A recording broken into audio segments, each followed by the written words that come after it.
ma belle-sœur m'a fièrement servi un plat sur mesure à l'action de grâce, en se penchant pour me chuchoter, j'ai veillé à ce qu'il contienne ton allergène exact.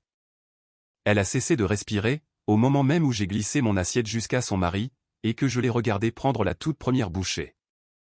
La fourchette de Julien était encore suspendue, à mi-chemin de sa bouche, quand sa main s'est mise à trembler si fort, que le champignon a glissé des dents pour atterrir, humide et luisant, sur la belle nappe de ma belle-mère. Il était exactement 15h52, soit 17 minutes après que Bettina Fay s'est penchée à travers la table, a posé sa main sur la mienne, et m'a chuchoté à l'oreille qu'elle s'était assurée, absolument assurée, que la tarte au CH champignon qu'elle avait préparée pour moi contenait mon allergène exact. Je ne l'avais pas mangé. J'avais fait glisser mon assiette d'un bon mètre le long de la table, je l'avais posée juste devant son mari, et j'avais regardé sa respiration se bloquer, à la seconde même où la fourchette de celui-ci l'avait touché. J'aimerais pouvoir dire que je l'ai fait parce que j'en étais certaine. Ce n'était pas le cas. Je l'ai fait parce qu'une petite partie froide, tout au fond de moi, cette part qui passe 40 heures par semaine à chercher l'unique chiffre suspect dans un tableur rempli de données cohérentes, avait observé les mains tremblantes de Bettina. Et s'était dit, ce n'est pas le visage d'une femme qui vient de se souvenir correctement d'une allergie. Je ne savais pas encore que, dans 6 heures, un détective se tiendrait dans l'allée de mon beau-père, muni d'un mandat de perquisition. Ni que la fiche de recette scotchée à l'intérieur du placard à épices de Corinne depuis 2019 était sur le point de devenir la pièce à conviction c'est d'une affaire criminelle. Je savais seulement que Julien Bellamy, mon beau-frère, un homme qui n'était allergique à absolument rien, qui avait mangé des fruits de mer, des cacahuètes. Et Dieu sait quoi d'autre devant moi une centaine de fois, venait de prendre une seule bouchée de la cuisine de sa femme. Et de devenir livide. J'étais comptable d'investigation financière depuis déjà 11 ans quand j'ai épousé un Bellamy, et depuis 6 ans de plus lorsque tout cela s'est produit, ce qui signifie que j'avais eu tout le temps d'apprendre les rythmes de cette famille. Sans jamais tout à fait faire partie des rouages qui la faisaient tourner en sous-main. Callum, mon mari, enseignait la chimie au lycée, et se tenait poliment à l'écart de l'entreprise de paysagisme de son père, de la même manière que je me tenais à l'écart des disputes familiales que je n'avais pas à arbitrer. Nous avions un chien, prêté le week-end par ses parents, un corneau nommé Otis, une tasse ébréchée posée sur mon bureau qui disait « la comptable la plus correcte du monde » que Callum m'avait acheté lors de ma première année au cabinet, et une liste de courses sur le frigo. Avec les canneberges rayées 2 fois, parce que j'oubliais sans cesse que nous en avions déjà. Walter Bellamy avait développé l'entreprise Bellamy Ground and Landscaping. Partant d'un simple camion et d'une tondeuse à main, pour en faire une structure de 40 employés, avec 3 camions arborant son nom peint à l'aérographe sur le côté. Il en était fier, de cette manière simple dont les hommes sont fiers de ce qu'ils construisent de leurs propres mains. Sa femme, Corinne, dirigeait le repas de l'Action de grâce comme une véritable petite opération militaire. Des marque-places, un emploi du temps scotché sur le réfrigérateur, et une règle stricte, personne ne touchait à la belle vaisselle avant le bénédicité. Leur fils aîné, Julien, gérait les équipes sur le terrain, et avait épousé Bettina Fay 9 ans plus tôt.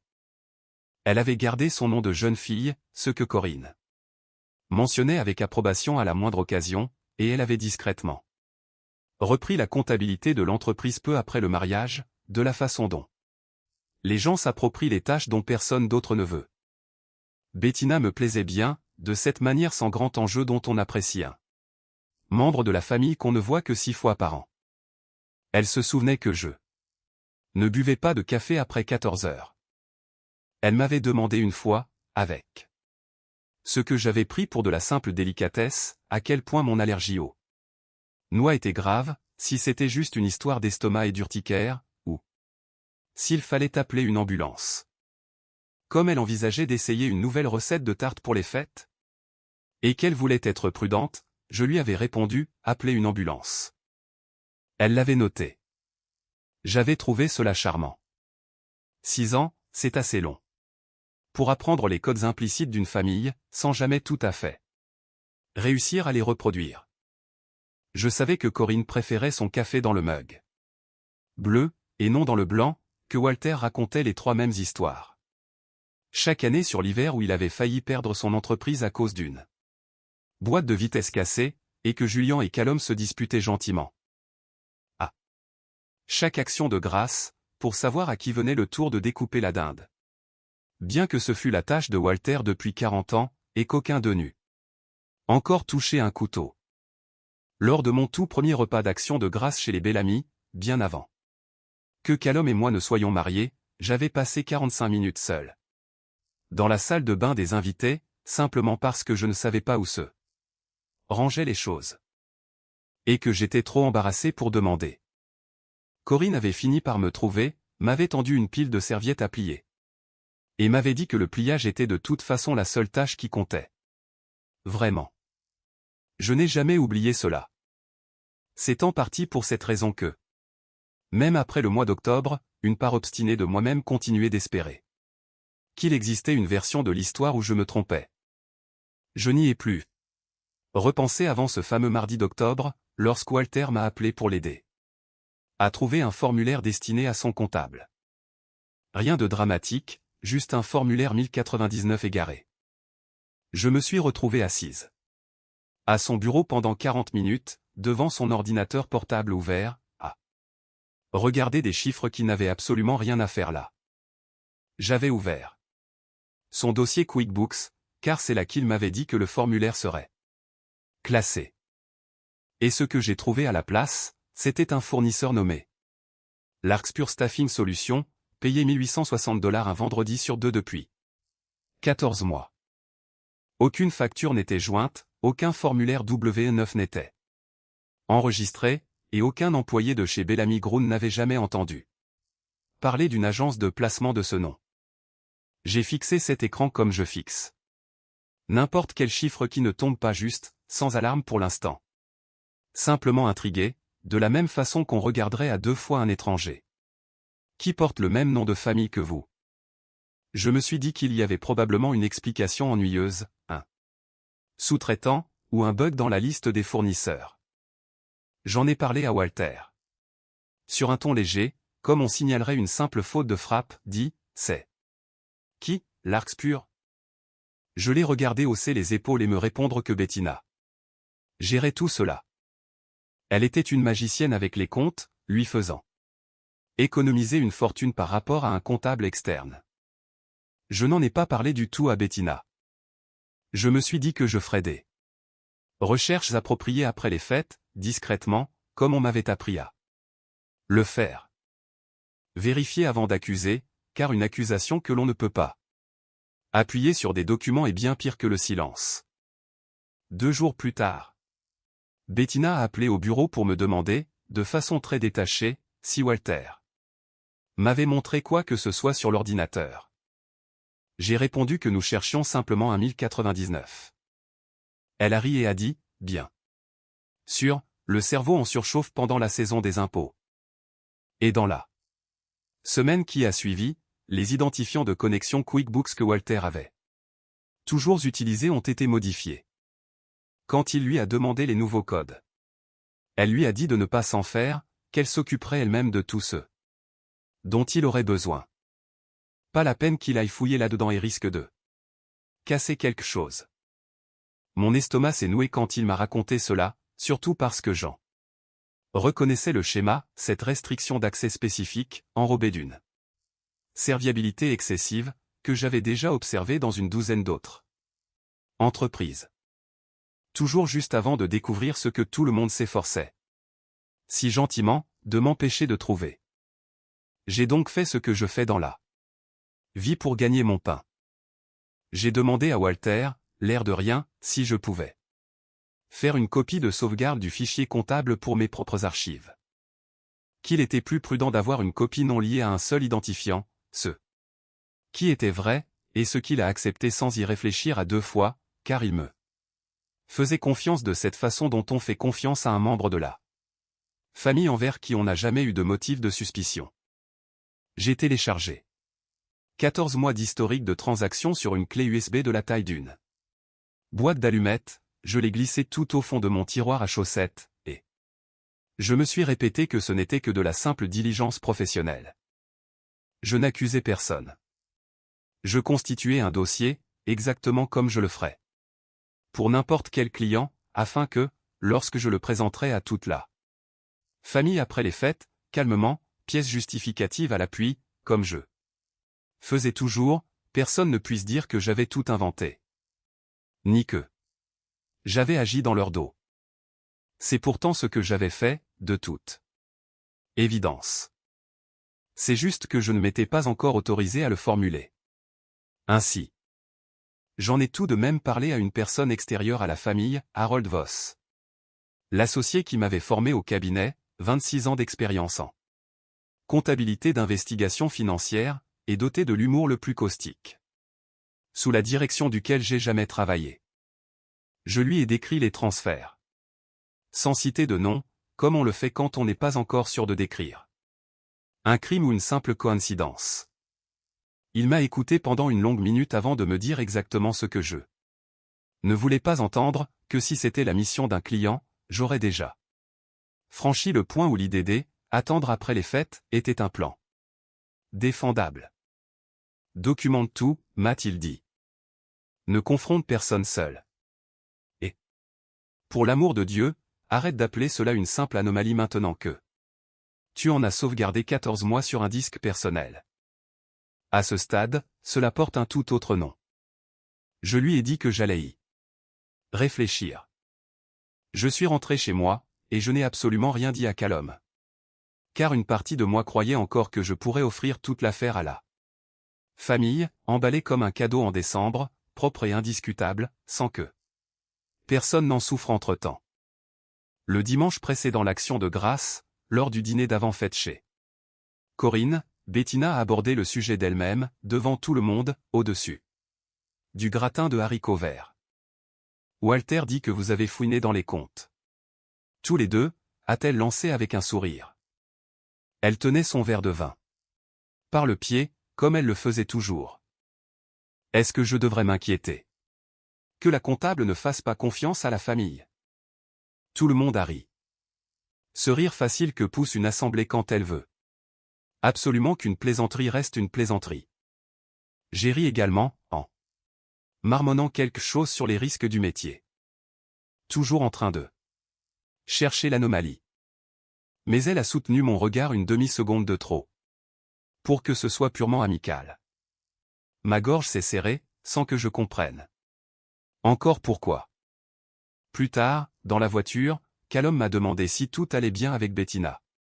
Parce que j'étais devenue très silencieuse, et j'ai répondu que j'étais simplement fatigué. Cela ne m'a coûté rien de plus qu'une mauvaise nuit de sommeil. Jusqu'à ce que Walter mentionne, presque en passant alors que nous débarrassions les assiettes, qu'il s'était senti bizarrement étourdi après les dîners du dimanche ces derniers temps, à tel point que Corinne l'avait forcé à prendre sa tension à 2 reprises. Il avait mis cela sur le compte d'un nouveau traitement médical. Personne n'y a repensé. Moi non plus, pas avant bien plus tard, quand cela a cessé d'être une simple coïncidence. Quand le matin de l'Action de grâce est arrivé, j'avais une clé USB contenant les relevés financiers dans mon tiroir à chaussettes, un brouillon de Meldon. La rédaction m'avait pris 40 minutes en attente d'envoi à toute la famille. Et le projet d'aborder le sujet lors d'une réunion au cours de la première semaine de décembre, une fois le chaos des fêtes retombé, pour que personne ne puisse m'accuser d'avoir gâché un dîner de famille. J'ignorais que Bettina travaillait avec un tout autre calendrier de son côté. Un calendrier bien différent du mien, qu'elle avait fixé à l'instant précis où elle avait compris que j'avais eu accès à cet ordinateur portable, et qui s'achevait une semaine entière avant la date prévue pour l'envoi de mon message. L'Action de grâce chez les Bellamy suivait immuablement le même déroulement, le bénédicité, puis la dinde, ensuite 20 minutes de lutte entre Walter et le couteau électrique, et enfin les accompagnements qui faisaient 2 fois le tour de la table avant que quiconque n'ose toucher au dessert. Cette année-là, Bettina a bousculé le protocole. Elle s'est levée avant même que nous ayons fini la dinde, annonçant qu'elle avait une surprise. Un plat spécial. Uniquement pour moi, préparé selon une recette de sa grand-mère. Une tarte aux champignons sauvages qu'elle avait revisité exprès pour qu'elle soit sans danger par rapport à mon allergie, car elle savait à quel point je me sentais toujours exclu en regardant les autres manger autour de moi pendant les fêtes. Je veux être juste envers elle, même aujourd'hui, à première vue, c'était un geste plein de bonté. Corinne a même eu les larmes aux yeux, tandis que Julien serrait l'épaule de son épouse en répétant à quel point elle avait toujours été attentionnée. Pendant une seconde, j'y ai presque cru moi aussi. Puis Bettina a posé la tarte devant moi, s'est penchée assez près pour que je sente l'odeur du vin qu'elle avait bu, et a posé sa main à plat sur la mienne, sur la table. J'ai veillé, a-t-elle dit, à voix si basse que moi seul pouvais l'entendre. J'ai veillé à ce qu'il contienne ton allergène exact, pour que tu saches qu'il n'y avait aucun danger. C'est une phrase étrange, que l'on entend 2 fois. La première, durant la seconde nécessaire pour qu'elle sorte de sa bouche, où je me suis dit que c'était une bien curieuse raison d'être fier. La seconde fois, en me la rejouant dans ma tête 1 heure plus tard dans un couloir d'hôpital. J'ai compris ce qu'elle représentait réellement, une femme en train de répéter une version des faits qu'elle avait besoin que tout le monde mémorise avec exactitude. Pourtant, sur le coup, ce n'est pas cette phrase qui a attiré mon attention. C'était sa main. Elle tremblait contre la mienne si fort, que son verre de vin en frémissait à 10 centimètres de là, et Bettina Fay n'était pas le genre de personne à avoir les mains qui tremblent. Je ne les avais jamais vues trembler. Une seule fois. Pas pendant notre conversation sur QuickBooks. Pas pendant ça. Remarque sur le gratin de haricots verts. Jamais. Je ne l'ai pas mangé. Je me suis dit que je n'avais pas encore faim. Ce même petit mensonge que l'on se raconte à soi-même, quand une décision est déjà prise mais que l'esprit n'a pas encore totalement rattrapé la réalité. Et quand Julien s'est étiré pour attraper la sauce au canneberge, et que son assiette vide s'est retrouvée à portée de bras de la mienne, j'ai fait une chose pour laquelle je n'ai toujours pas d'explication rationnelle. J'ai pris mon assiette, avec la tarte intacte en son centre, et je l'ai fait glisser d'un mètre sur la table, jusqu'à ce qu'elle s'arrête pile devant lui. Goûte là, lui ai-je dit. Bettina s'est donné beaucoup de mal. J'ai fixé son visage pendant que je prononçais ces mots. J'ai guetté l'instant précis où sa bouche s'est ouverte sans qu'aucun son en sorte. Le moment exact où sa main, cette même main qui tremblait contre la mienne un instant plus tôt, s'est posée à plat, parfaitement immobile sur la table, comme si elle avait oublié qu'elle lui appartenait. Elle n'a pas dit « ne mange pas ça », ni « attends », ni « ce n'est pas ». Elle a simplement cessé de respirer, visiblement, pendant 3 longues secondes, tandis que son mari saisissait la fourchette posée à côté de la tarte et prenait la première bouchée. Pendant un court instant, rien ne s'est produit. Julien a mâché. Il a dit que c'était bon, en fait. Un goût de terre, légèrement sucré, puis il a tendu le bras vers son verre de vin. Sa main a manqué le verre. De 5 centimètres. Oula, a-t-il dit en riant, avant d'essayer à nouveau, et de rater sa cible. Encore une fois. C'est à cette seconde précise que j'ai compris qu'il n'avait jamais été question de noix. Ces mots ont commencé à s'embourber, à perdre leur netteté. Il a bredouillé une remarque sur la pièce qui tournait, qui est sortie avec un temps de retard, et Corinne lui a demandé si tout allait bien, d'une voix au perché, vibrante de cette terreur viscérale que seules les mères semblent capables de ressentir instantanément. La tête de Julien est alors retombée en avant, comme si le fil qui la maintenait droite venait d'être coupé. Net. Otis s'est mis à aboyer dans la cuisine. Une chaise a reculé brutalement au point de se renverser. Celle de Walter, je crois, même si je ne saurais l'affirmer avec certitude, car à ce moment-là, j'étais déjà en mouvement. rattrapant déjà Julien sous le bras alors qu'il glissait sur le côté, hors de son siège. Bettina hurlait son nom dans un registre aigu que je ne lui avais jamais connu, et quelque part, sous ses cris, je m'entendais crier, à personne. Et à tout le monde à la fois, appelez les secours, appelez-les tout de suite. Les secouristes sont arrivés en 11 minutes.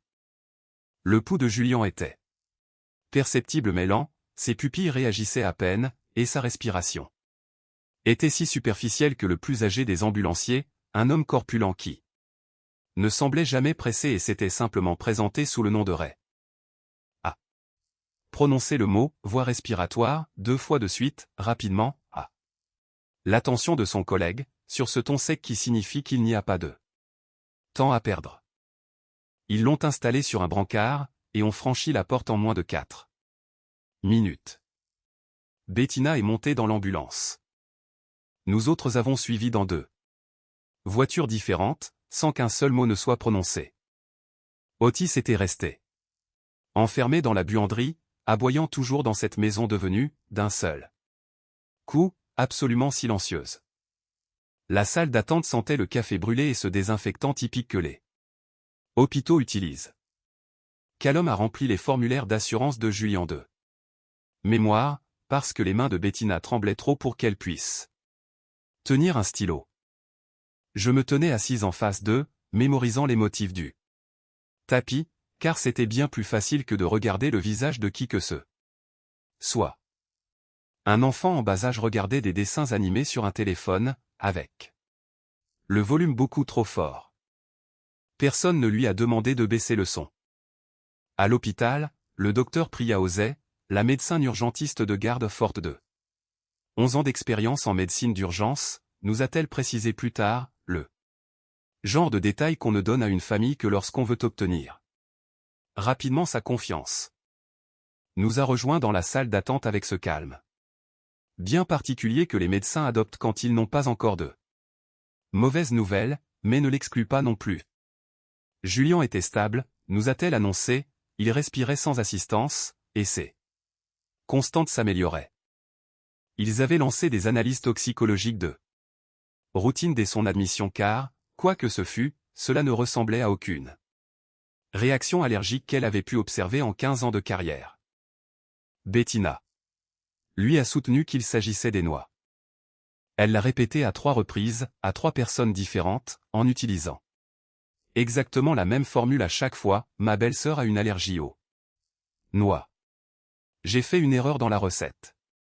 Il a dû y en avoir un peu dans la pâte. Ce n'est que plus tard, une fois que j'ai eu le temps de digérer les événements, que j'ai compris pourquoi cela m'avait paru suspect, bien avant d'être capable de formuler une explication rationnelle. Les personnes qui font une erreur de bonne foi ne l'expliquent généralement pas 2 fois de la même manière. Elles tournent autour du sujet, se corrigent, ajoutent des détails qu'elles avaient oubliés au départ. L'histoire de Bettina sortait toujours de manière fluide, impeccable, comme un paragraphe qu'elle aurait appris par cœur. Les résultats de l'examen toxicologique ont pris 2h20. Le docteur Félix Alderman, le toxicologue de garde de l'hôpital, 9 ans d'expérience en toxicologie clinique, est la 2e personne ce soir-là à me présenter ses états de service. Commentant une carte de visite, est sorti pour rejoindre le docteur Osei avec une feuille de résultats. Il se trouvait que j'étais assez près du bureau des infirmières pour les entendre, avant que l'un d'eux ne se souvienne de ma présence. Il n'y avait aucune trace de protéines de fruits à coque dans l'organisme de Julien. En revanche, on y trouvait une quantité importante de lorazépam, un anxiolytique sur ordonnance que Julien ne prenait pas, et qui ne lui avait jamais été prescrit. Ce n'était pas une réaction allergique, a dit le docteur Alderman, à voix basse, au docteur Osei. Il a été lourdement sédaté.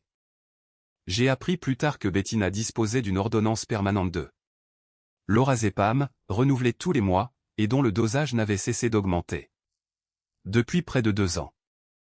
Un agent nommé Desmond Val avait déjà rédigé un premier rapport dans la salle d'attente ou une procédure de routine, selon lui, dès qu'un établissement de santé signale une surdose inexpliquée, mais dès que la toxicologie a parlé, l'affaire a cessé de relever de la routine. La détective Naomi Ferrier. Arrivée un peu après 22 heures ce soir-là. Elle comptait 14 ans d'ancienneté au sein de la brigade des délits financiers et des fraudes dues. Comptait, ce qui m'a semblé, sur le moment, une spécialité bien curieuse pour un cas d'empoisonnement, jusqu'à ce qu'elle se présente. Et que je comprenne que quelqu'un avait déjà relié 2 points dont je n'avais encore parlé à personne.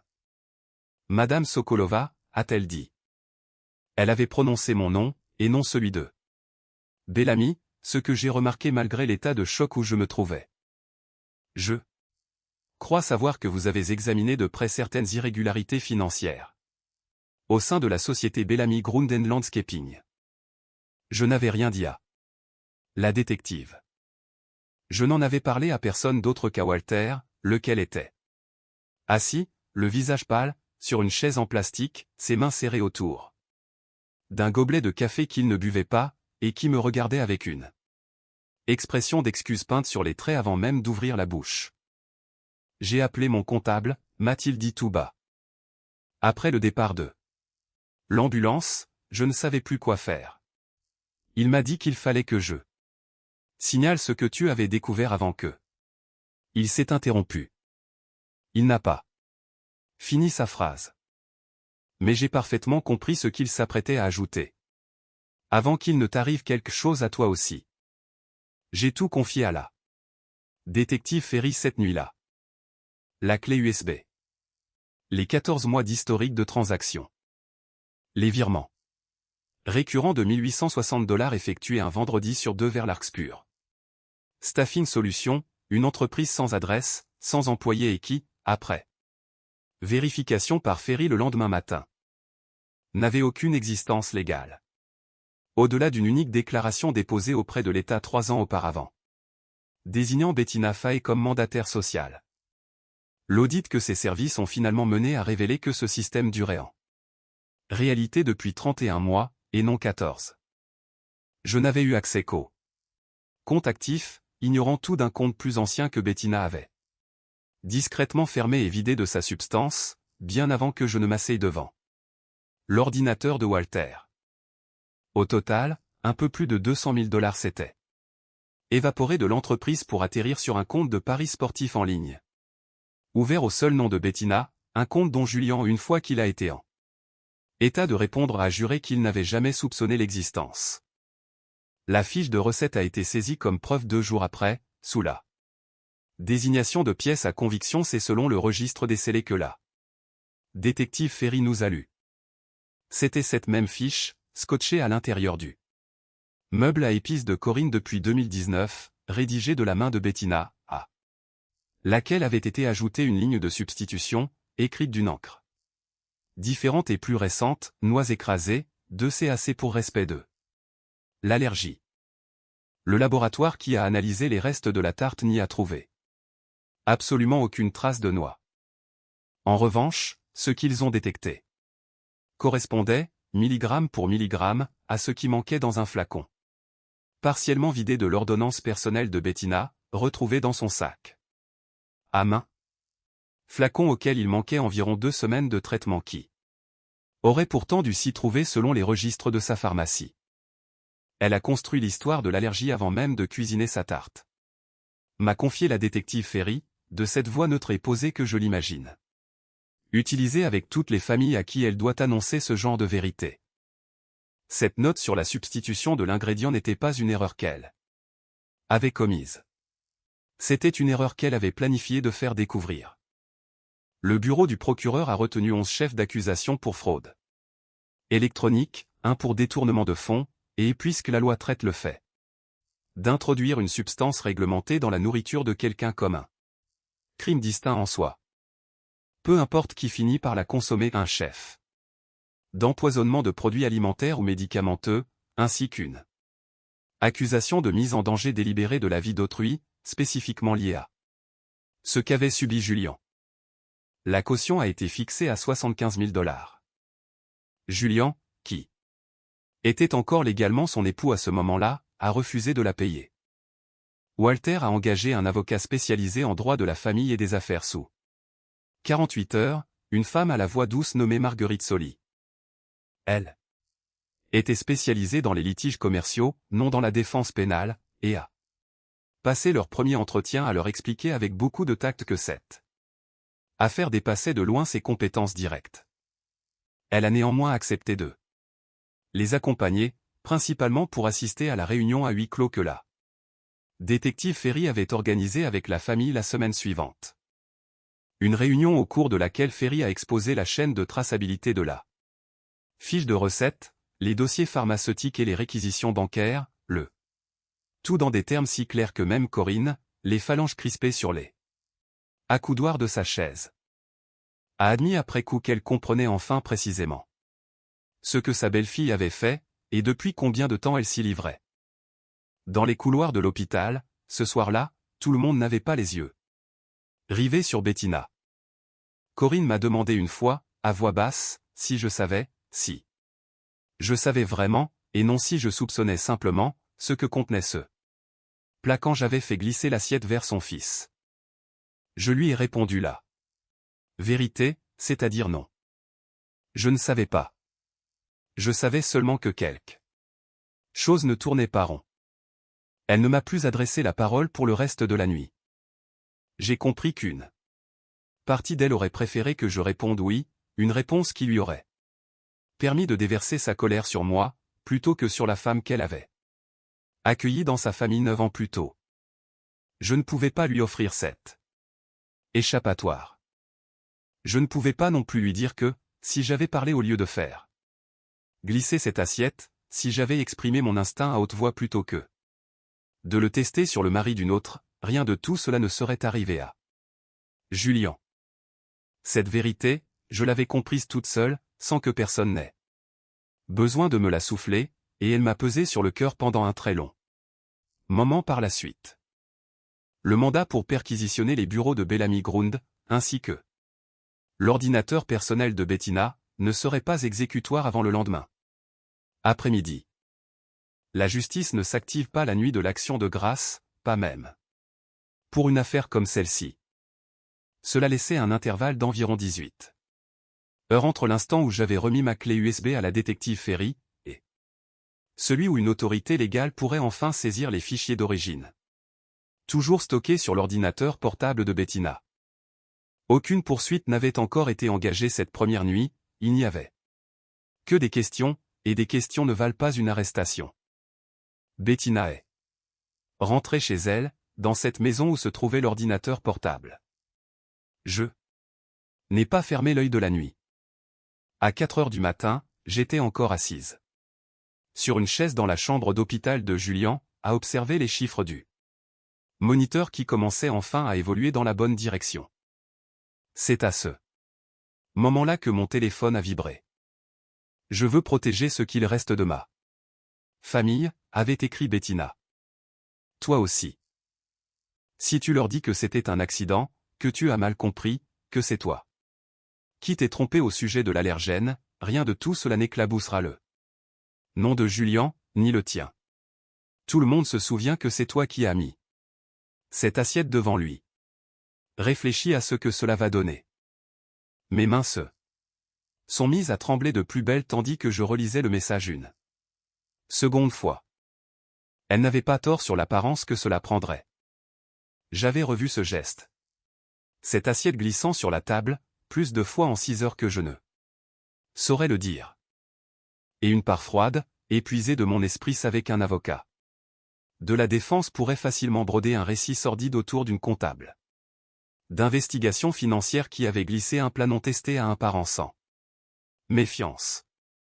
Mais je savais aussi, avec cette certitude absolue que l'on acquiert après 11 ans passés à traquer le chiffre qui n'a rien à faire là, qu'une femme me demandant de qualifier une tentative d'empoisonnement de simple malentendu, à 4 heures du matin.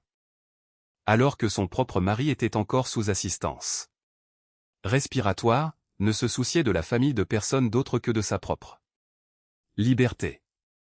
J'avais jusqu'à 13 heures, moment où le mandat serait signé, pour décider s'il fallait lui répondre, ou bien apporter directement ce message à la détective pour qu'il soit versé au dossier. Mon cœur battait la chamade en imaginant tous les scénarios possibles pour les heures à venir.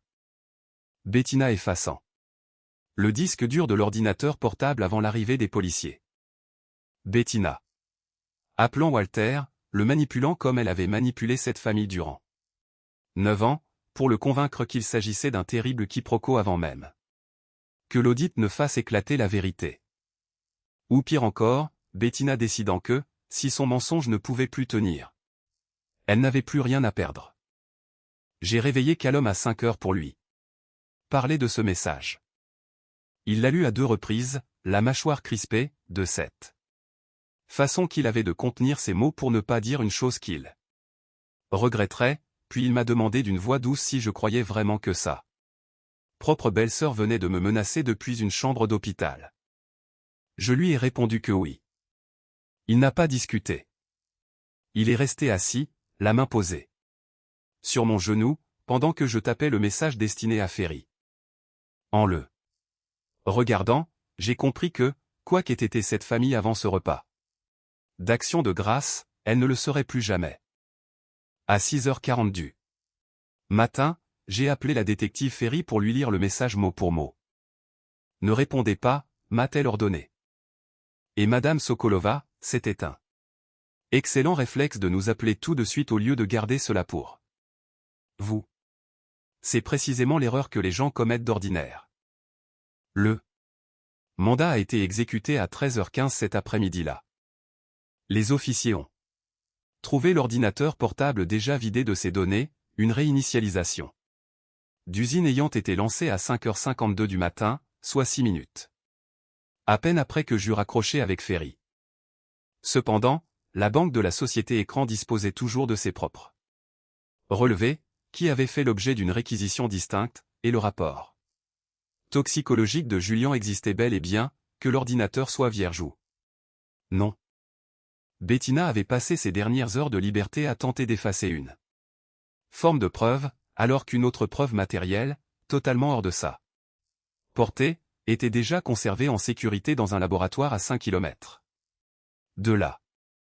Bettina a été arrêtée 2 jours après l'action de grâce, chez sa mère, à 40 minutes de la ville, où elle s'était rendue le matin même en prétextant qu'elle avait besoin de faire le point. La détective Ferry m'a appelé le soir. Même, non pas parce qu'elle me devait des explications, a-t-elle précisé, mais parce qu'elle estimait que je devais l'apprendre directement d'elle, plutôt que par le biais d'une version édulcorée des faits qui commençaient déjà à circuler au sein de la famille.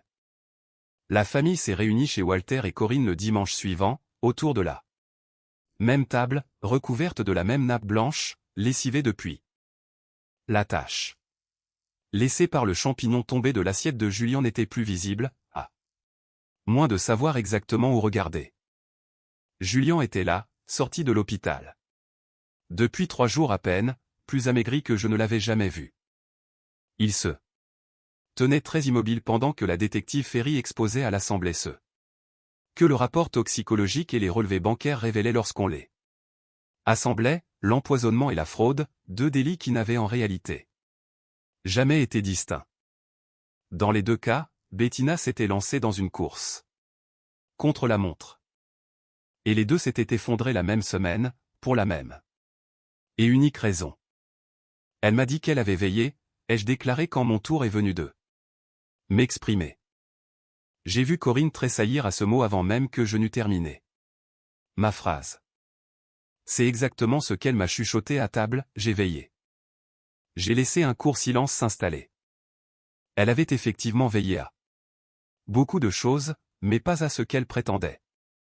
Julien n'a pas dit grand-chose non plus, cet après-midi-là ni pendant bien longtemps après. À un moment donné, pourtant, il a tendu le bras pour poser sa main à plat sur la table, juste à côté de la mienne. Ce n'était pas tout à fait un merci, ni rien qui porte un nom précis. Il a seulement murmuré, j'essaie de me souvenir si cette tarte avait vraiment un goût différent. Ce n'était pas le cas. C'est le détail que je n'arrive toujours pas à surmonter. Personne n'avait de réponse à lui offrir sur ce point non plus. Walter est resté très silencieux cet après-midi-là. Il a simplement posé une question, tout bas. S'adressant à l'assistance en général, Bettina lui avait-elle déjà conseillé de prendre ses médicaments contre l'hypertension plus tôt dans la journée, ce dimanche précédant l'action de grâce. Ce jour-là même où il s'était senti si étourdi après le dîner? Personne ne pouvait encore lui répondre à ce moment-là. C'est la détective Ferry qui, 2 semaines plus tard, a apporté les éléments de réponse, un kit de dépistage à domicile retrouvé dans la voiture de Bettina, la même marque de lorazépam. Et un ticket de caisse prouvant qu'elle avait acheté de quoi préparer une seconde tarte aux champignons sauvages 9 jours avant l'action de grâce. C'était une version que personne ne se souvenait avoir mangée, et qui avait apparemment fini à la poubelle plutôt que dans une assiette, pour des raisons que le dossier d'enquête n'a jamais totalement élucidées, et sur lesquelles Bettina, par la voix de son avocat, a refusé de s'exprimer. Le cardiologue de Walter lui a confié par la suite qu'à son âge, et avec ses antécédents cardiaques, une dose complète administrée de la même façon que celle de Julien aurait très facilement pu le tuer, au lieu de lui causer de simples vertiges passagers. Il était passé bien plus près de sa propre tragédie de l'action de grâce que quiconque parmi nous, et il s'en était sorti en attribuant ses malaises à ses pilules pour l'attention. L'entreprise Bellamy Ground & Landscaping a fait appel à un auditeur indépendant dans le mois qui a suivi, un ami de Harold Voss, l'associé spécialisé en enquête financière auprès de qui je m'étais formé. Walter l'a embauché dès que je lui ai dit que je ne pouvais pas m'en charger moi-même, pas pour sa propre entreprise, et pas alors que mon nom figurait déjà dans le dossier d'instruction criminelle. L'audit a confirmé l'intégralité des découvertes de l'équipe de Ferry, et y a ajouté un montant à 6 chiffres supplémentaires, révélant que les détournements remontaient bien plus loin que tout ce que nous avions imaginé. Julien s'en est sorti. Pas leur mariage. Il a demandé le divorce la semaine même où Bettina a été formellement inculpée, et dès le printemps, il a emménagé dans un appartement situé juste au-dessus du garage à matériel de l'entreprise de paysagisme. C'était assez près pour continuer à travailler, mais assez loin pour ne plus avoir à expliquer pourquoi il tressaillait à la simple odeur des champignons. Bettina a plaidé coupable 7 mois plus tard pour s'éviter un procès. 12 ans de prison, avec possibilité de libération conditionnelle après 8 ans.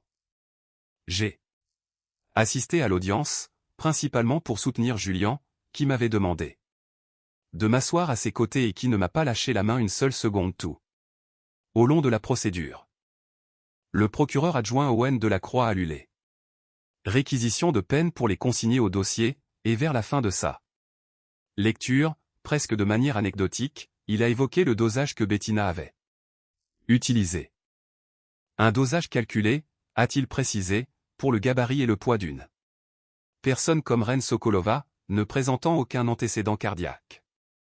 Il a consigné au procès-verbal que cette même quantité administrée à une personne souffrant de troubles cardiaques avérés aurait, selon toute vraisemblance, été mortelle. Il n'a pas regardé Walter en prononçant ces mots, il n'en avait nul besoin. J'ai senti Walter se figer, 3 sièges plus loin sur notre rangée, de cette même immobilité que j'avais vu s'emparer du visage de Bettina autour de cette table d'action de grâce. J'ai alors compris, enfin et totalement, combien de versions de cet après-midi-là avaient bien failli se produire à la place de celle que nous avions vécue. Bettina ne s'est pas retournée quand ils l'ont emmenée. J'ai attendu, en espérant un regard vers Julien, vers Walter, ou même vers moi, un ultime geste spontané à opposer au scénario si bien répété qu'elle m'avait servi autour d'une tarte aux champignons 8 mois plus tôt. Elle ne nous en a accordé aucun. Elle avait veillé à cela aussi.